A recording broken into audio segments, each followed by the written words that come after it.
2 cards here for you. Air signs, Gemini, Libra, and Aquarius.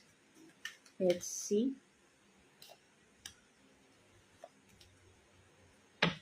So, lumabas na, box with the pillow, no? Box with the pillow. No obligation, no? So, no obligation to take advice from others. No? So, nakikita ko talaga rito, no? Hindi niya ginagawa yung obligation. So, next action niya, no, ay wala pa rin, no? Feeling niya wala siyang obligasyon sa'yo, no? With the box with the pillow.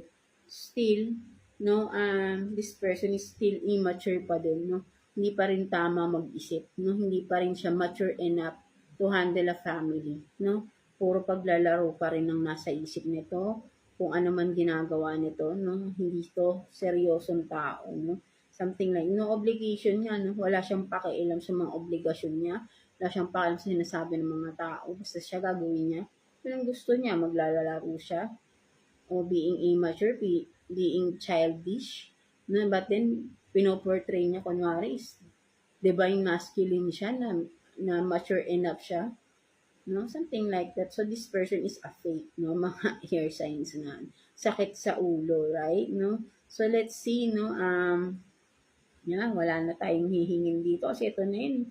Still, no? Wala ang gagawin pa rin niya kahit na, wala siyang gagawing action. Ang gagawin lang niya, isip niya, wala pa rin siyang obligasyon sa iyo. No?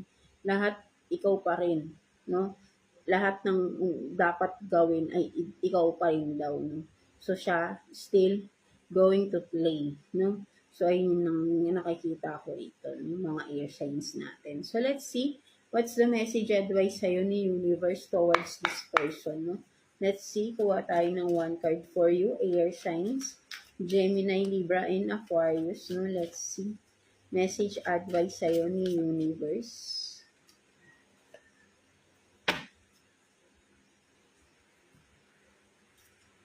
So, the best is yet to come, no? So, sinasabi sa'yo dito ni universe, no? Kung ano man yung magiging decision mo regarding this, no? Ikaw lang din, no? Kumaga, nasa sa'yo, hawak mo kung ano yung best dapat para sa'yo, no? And it will come, no? The best is yet to come. Kung gagawin mo yung tamang desisyon, no? Mga air signs natin. Ayun yung nakikita ko rito, no? Kasi for some of you, parang still you are connected with this person, no? Hindi pa kayo totally separated ng person na ito. So, the best is yet to come. It's up to you, no? Kung ano yung magiging action mo towards this person. Ikaw yung magkakaroon